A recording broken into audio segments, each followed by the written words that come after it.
1920-an dan diberi nama Kampung Morton bersempena dengan nama prosedur Jaya Tanah pada masa itu, iaitu J.S. Morton. Beliau merupakan orang yang bertanggungjawab serta memainkan peranan yang penting dalam menempatkan dan mengumpulkan penduduk-penduduk sekitar Bandar Melaka ke perkampungan ini, yang mana tapak Kampung Morton dahulunya adalah satu kawasan payah. Menurut sejarah, kaum lelaki kampung ini bekerja sebagai menadik, iaitu orang yang mengendalikan perahu kecil atau nadik bagi mengangkut barang dari kapal atau tongkang, manakala kaum wanita pula menyiat daun pucuk nipah untuk dibuat rokok. Kini Kampung Morton juga dikenali sebagai muzium hidup, yang mana kerajaan negeri dengan kerjasama penduduk kampung berusaha untuk mengekalkan cara hidup tradisi serta reka bentuk rumah seperti asal. Segala kerja pemeliharaan dan pemeliharaan rumah-rumah tradisional ini ditanggung oleh pihak kerajaan negeri.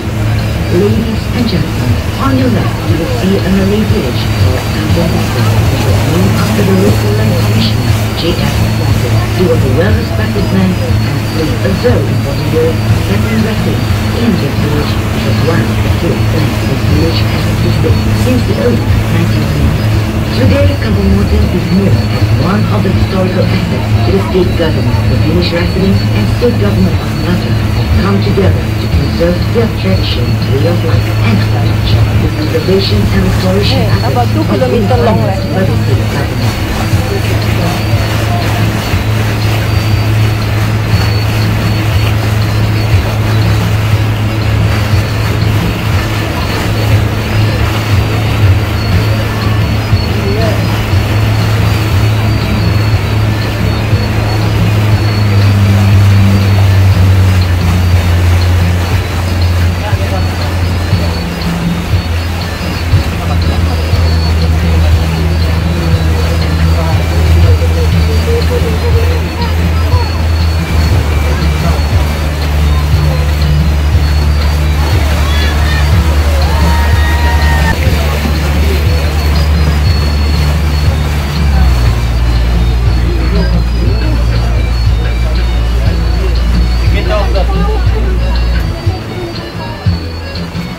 Di sebelah hadapan kanan adalah sebuah jeti Melaka River Cruise yang pertama, dikenali sebagai Jeti Taman Rempah. Jeti ini telah beroperasi pada tahun 2005.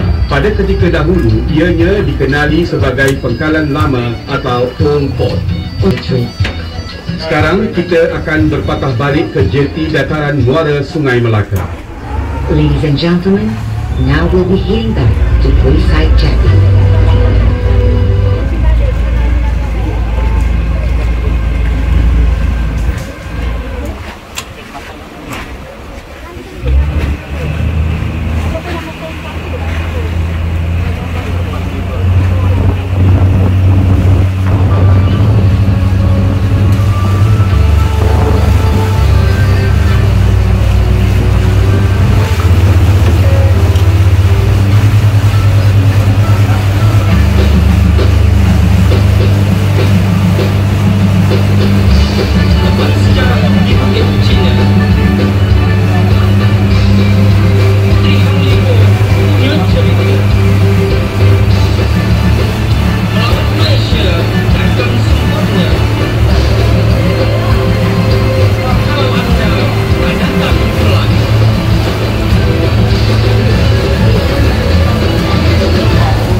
bahagian daripada tembok Kota Melaka yang dibina pada abad ke-16.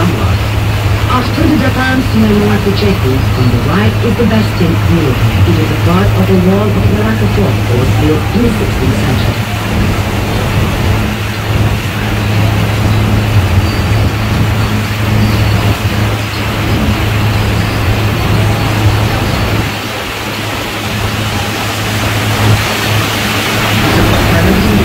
Deretan kedai yang diberi nama sebagai kawasan Jam Besar. Kawasan ini adalah antara kawasan tarikan pelancong, memandangkan di sini juga terletaknya bangunan merah. Para pengunjung boleh melawat hampir ke semua Where this building is located. Tourists will be able to visit almost all the museums in Malacca, as they are situated within this area.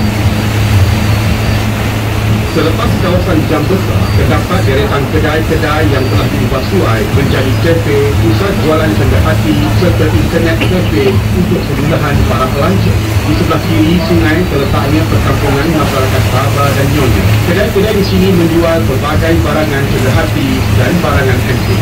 Right beside Sarang Mill, you see a row of old buildings that have been converted into cafes, craft and souvenir shop and internet cafe for the benefit of the tourists. To the left of the river is the Baba and Nyonya village. Here you will find many shops selling dairy souvenirs and technology. Di sebelah kanan tuan-tuan dan puan-puan ialah Padang Niru. Padang Niru ialah titik pertemuan beberapa jalan seperti Lorong Hang Jebat, Jalan Laksmana, Jalan Bunga Raya, Jalan Bandar Khabar dan Kampung Jawa. Di kawasan ini juga para pengunjung dapat melihat beberapa batang pertunjukan.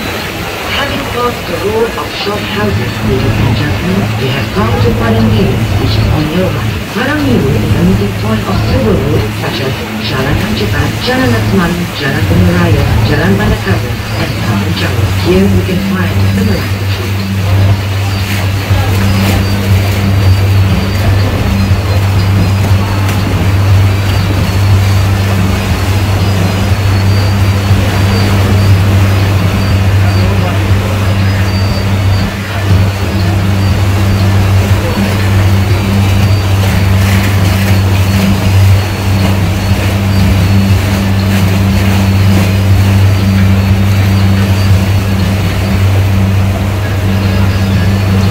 Di sebelah kiri terdapat bangunan yang penuh dengan lukisan-lukisan mural yang dilukis oleh pelajar-pelajar IPTA dengan kerjasama Kementerian Pelancongan, Kesenian dan Budaya Malaysia.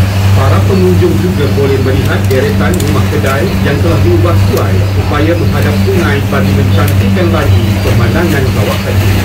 The row of shop houses has been remodeled to face the river as it is framed the riverscape. You can see on the buildings on the left musical murals painted by the local consciousness in collaboration with Ministry of Tourism, Arts and Culture Malaysia. These murals portray the diversity of races and culture in Malaysia.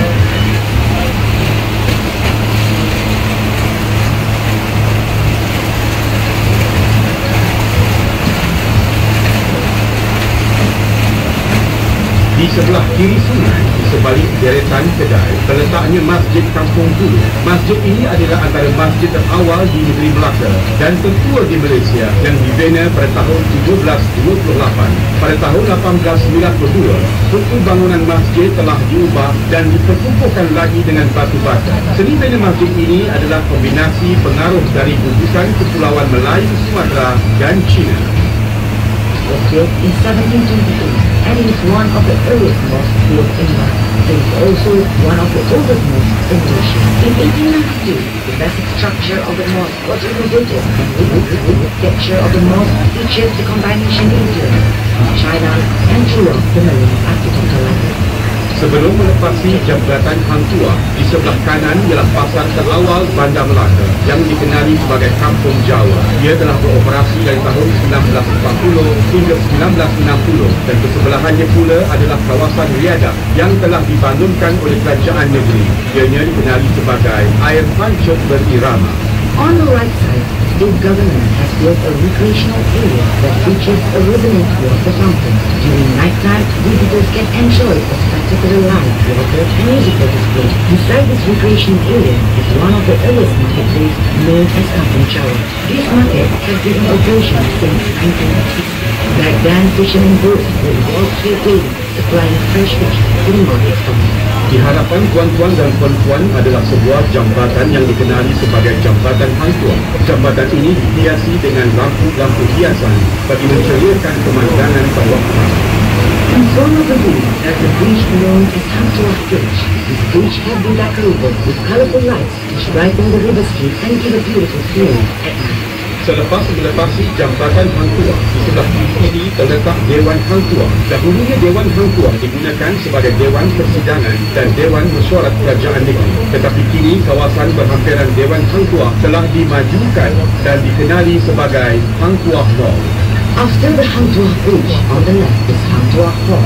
Long before, Hang Tuah Hall was used as a session hall and meeting place for the state government. Today, the area surrounding Hang Tuah Hall has gone an extensive development and is now